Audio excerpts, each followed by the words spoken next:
Many of the achievements we're going to discuss today were the result of your hard work, and that's not hyperbole, it's true. Thank you, thank you, thank you, thank you for your extraordinary service. I come here to the State Department to report on to the American people on the progress we've made in the last 4 years in our foreign policy and our presidency. I've said many times, we're at an inflection point. The post-Cold War period is over. A new era has begun. In these 4 years, we faced crises that we've been tested. We've come through those tests stronger, in my view, than we entered those tests. This is a fierce competition underway. The future of the global economy, technology, human values, and so much else. Right now, in my view, thanks to our administration, the United States is winning the worldwide competition. Compared to 4 years ago, America is stronger. Our alliances are stronger. Our adversaries and competitors are weaker. We have not gone to war to make these things happen. During my presidency, I've increased America's power at every dimension. We've increased our diplomatic power, creating more allies than the United States has ever had in the history of our nation. We've increased our military power, making the most significant investments in the defense industrial base in decades. We've increased the technology power, taking the lead in artificial intelligence and other technologies of the future. And we've increased the economic power, building the most dynamic economy in the world from the bottom up and the middle out, not the top down. In short, Kamala and I took office, our nation had become stronger at home, are stronger in the world. And now, America is more capable and, I would argue, better prepared than we've been in a long, long time. While our competitors and adversaries are facing stiff headwinds, we have the wind at our back because of all of you. This is what we're heading into. And over the next administration, that's what we're handing it to. Today, I want to lay out what we've done, the opportunities we've created for America, and those opportunities going forward.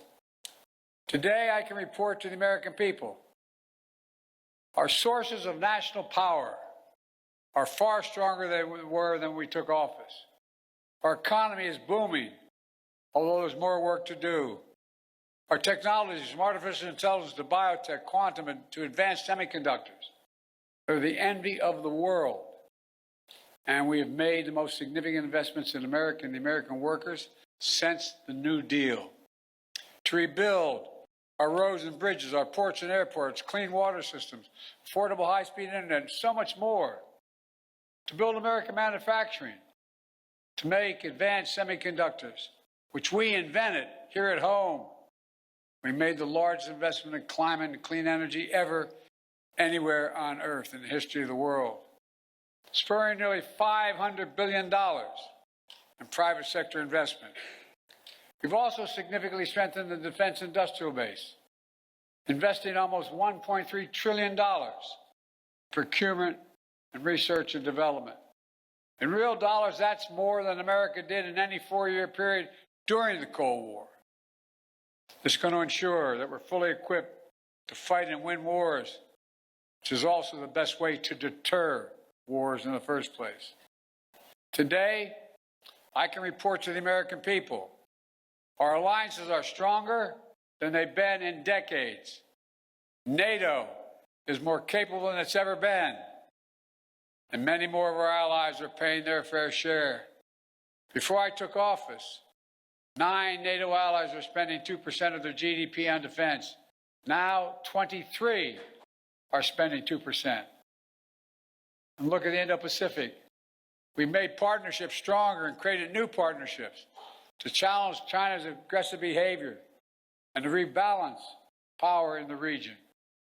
We did it, what few thought was possible, to build the first ever trilateral partnership between the United States, Japan, and South Korea. Then another among the United States, Japan, and the Philippines, drawing closer our Pacific allies to defend our shared security and prosperity. We brokered a defense pact known as AUKUS among the United States, Australia, and the United Kingdom, connecting the Atlantic and Pacific allies as only America is able to do. Now, we've taken the Quad to the next level. The United States, Japan, Australia, and India. When we had that first meeting, I was dumbfounded when they all called and said, "Can we do this at your house?" I think I'm kidding. My wife said, "No problem." It was during the UN meeting, and we thought we were going to do it in New York, but they wanted to do it in Delaware. I said, "Why?" I said, "We can know, then people will know we're really friends." Our democracy, with vibrant economies, working closely, security, supply chains, technology, and so much more. In the Red Sea, we brought together more than 20 countries to protect civilian ships from attack by the Houthis, defending freedom of navigation, one of the world's busiest waterways. And we have strengthened partnerships all across the Americas, defending democracy, targeting corruption, addressing migration, increasing prosperity, and protecting Amazon rainforest, which captures billions of tons of carbon from the atmosphere every year. Overall, we've reinvigorated people's faith in the United States as a true partner. Today, I can report to the American people, our adversaries are weaker than were when we came into this job 4 years ago. Just consider Russia. When Putin invaded Ukraine, he thought he'd conquer Kyiv in a matter of days. But the truth is, since that war began, I'm the only one that stood in the center of Kyiv, not him. Putin never has. Think about it.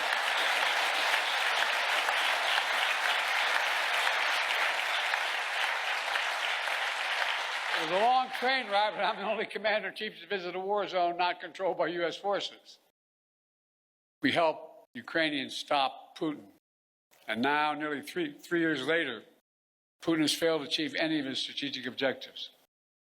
He has failed thus far to subjugate Ukraine, failed to break the unity of NATO, and failed to make large territorial gains. There's more to do. We can't walk away. We rallied 50 nations to stand with Ukraine, not just in Europe, but for the first time in Asia as well. Because those countries in Asia know what happens in Ukraine matters to them as well. We delivered air interceptors, massive numbers of munitions, enacted relentless, unprecedented sanctions to keep Ukraine in the fight. And now Russia is struggling to replace what they are losing on the battlefield in terms of military equipment and fighters. And the ruble is under enormous pressure. As I saw it, when Putin launched his invasion, I had two jobs. One, to rally the world to defend Ukraine, and the other is to avoid war between two nuclear powers. We did both those things. Today, Ukraine is still a free, independent country with the potential for a bright future. And we laid the foundation for the next administration so they can protect the bright future of the Ukrainian people. And now, look at Iran. Did you ever think we'd be where we are with Iran at this moment? After those despicable attacks by Hamas on October the 7th, Iran directly attacked Israel twice with hundreds of ballistic missiles and drones.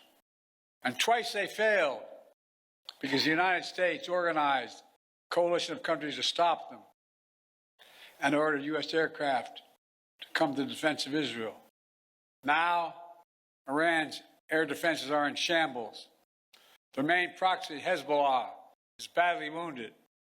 And as we tested Iran's willingness to revive the nuclear deal, we kept the pressure with sanctions. Now Iran's economy is in desperate straits. All told, Iran is weaker than it has been in decades. And if you want more evidence of a seriously weakened Iran and Russia, just take a look at Syria. President Assad was both countries' closest ally in the Middle East. Neither could keep him in power. Quite frankly, neither really tried very hard. Now, I cannot claim credit for every factor that led to Iran and Russia growing weaker in the past 4 years. They did plenty of damage all by themselves. But Israel did plenty of damage to Iran and its proxies. But there's no question, our actions contributed significantly. And now major authoritarian states are aligning more closely with one another. Iran, Russia, China, North Korea. But that's more out of weakness than out of strength.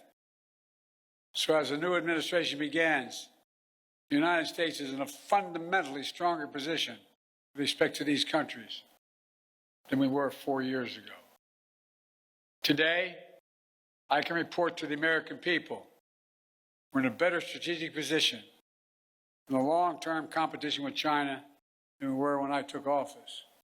You all recall, many experts believe were predicting it was inevitable that China's economy would surpass ours. According to many predictions, that would happen by the year 2030 or shortly thereafter. But we in this room said no. If we make the investments in ourselves, we protect our workers and technologies, that will not happen.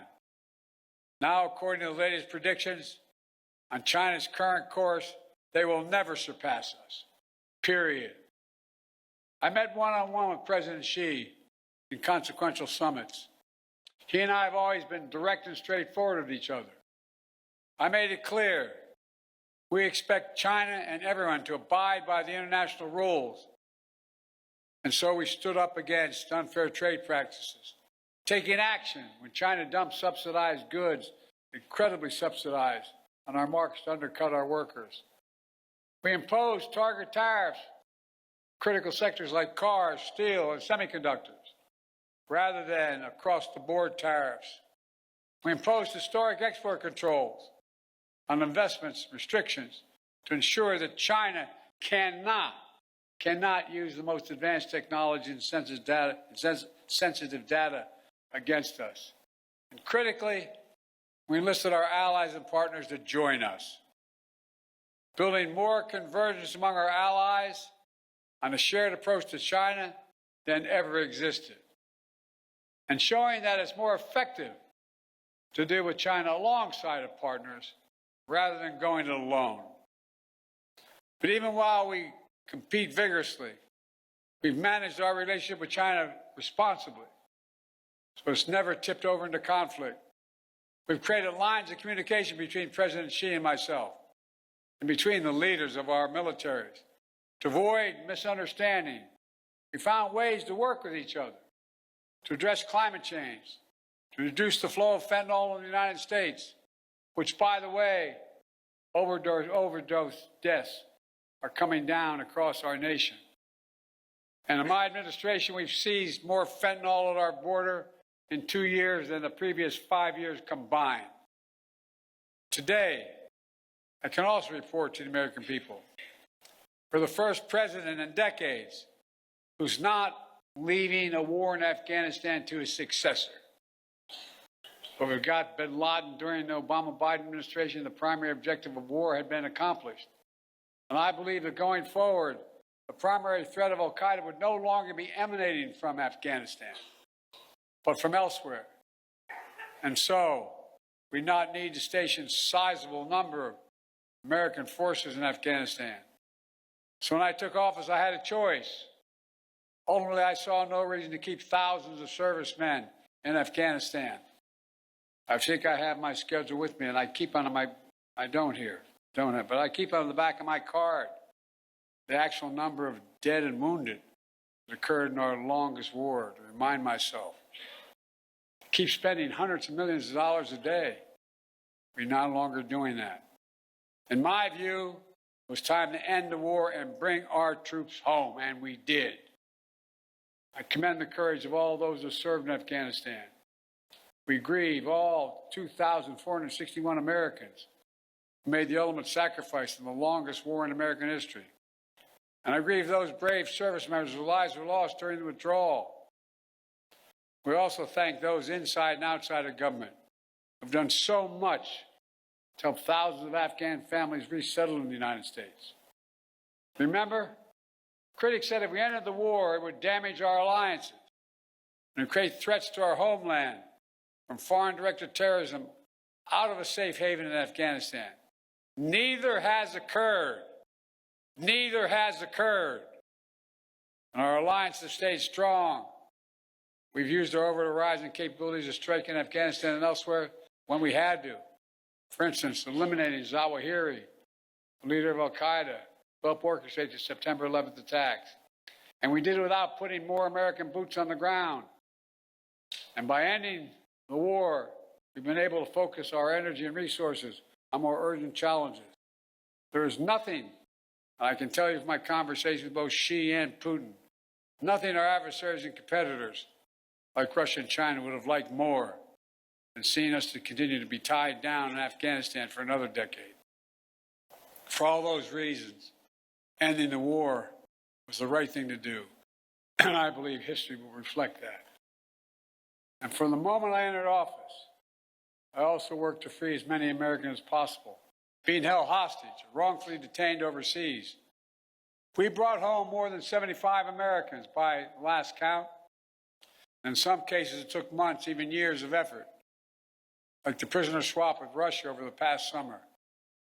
A feat of diplomacy involving many of you and involving multiple countries who joined complex negotiations at our request. Another example of the power of our alliances. We did not have these relationships, those women and women would likely still be in prison. And finally, I can report to the American people that we restored our leadership in a range of other generational priorities. When I took office, we were no longer part of the International Climate Agreement. We announced on day one that we would join the Paris Accord, rejoin. And we've led by example. We've conserved hundreds of millions of acres of land and water, more than any president in American history, making investments in clean energy and convincing other nations to join us. Thanks to our efforts, the world has reached the goal of investing $100 billion every year in public and private funds to reduce greenhouse emissions, to drive down the cost of clean energy, to help developing nations adapt to climate change. Our administration has launched a transformative initiative to build high-impact infrastructure in developing nations. It's called PGI. You all know that better than anyone. This is our alternative to what China offers with its massive projects across Africa and beyond. But their approach features no workers' rights, no environmental protections, unmanageable debt, shoddy construction, all in exchange for military access to ports and other exploitative purposes.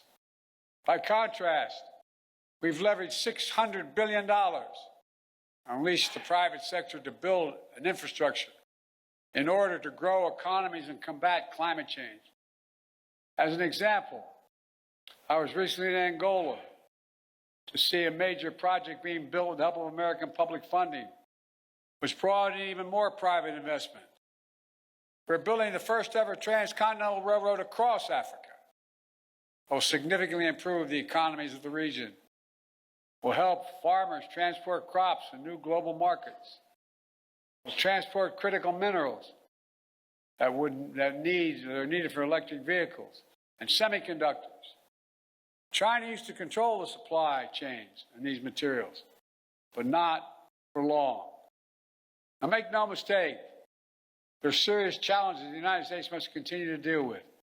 In Ukraine, in the Middle East, in the Indo-Pacific, must keep the pressure on the Houthis, who are attacking ships in the Red Sea, launching missiles at Israel, and firing at American forces.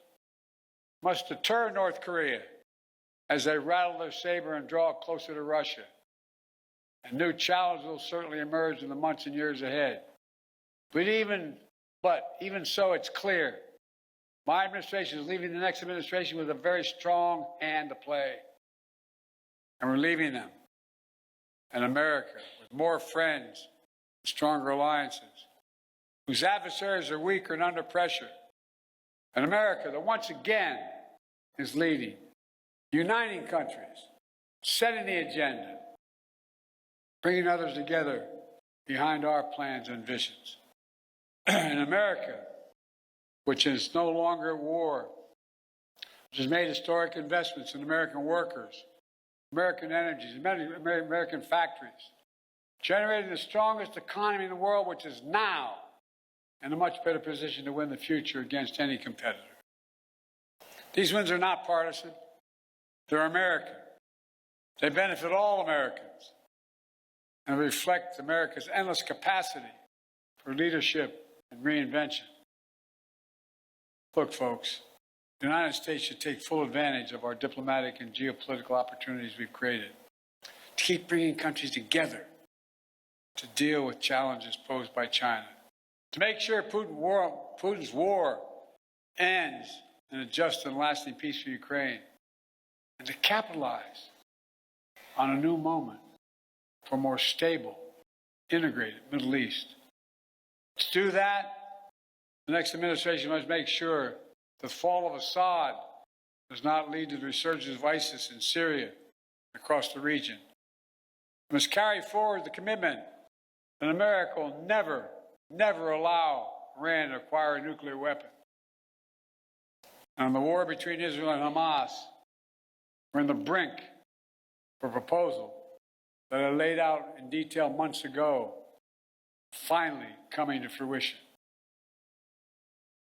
I have learned in many years of public service to never, never, never, ever give up. So I spoke to Prime Minister of Israel yesterday. I spoke to Emir Qatar today. I look forward to speaking with President Sisi soon. We're pressing hard to close this. The deal we have structured would free the hostages, halt the fighting, provide security to Israel, and allow us to significantly surge humanitarian assistance to the Palestinians who've suffered terribly in this war that Hamas started. They've been through hell. So many innocent people have been killed. So many communities have been destroyed. The Palestinian people deserve peace and the right to determine their own futures. Israel deserves peace and real security. And the hostages and their families deserve to be reunited. And so we're working urgently to close this deal. And as we deal with immediate challenges, in my view, we have to look to the future. I urge the next administration to carry forward two issues that have been central to my presidency and which shape the future, in my view. On artificial intelligence, we are in the lead, and we must stay in the lead. We must not offshore artificial intelligence, as we once did with computer chips and other critical technologies. AI has the power to reshape economies, governments, national security, entire societies. And it must be the United States and our closest allies that lead the way to ensure people's rights are respected, their safety is protected, and their data is secure. And likewise, clean energy transition will race ahead in years to come. I know some in the incoming administration are skeptical about the need for clean energy. They don't even believe climate change is real. I think they come from a different century. They're wrong. They are dead wrong.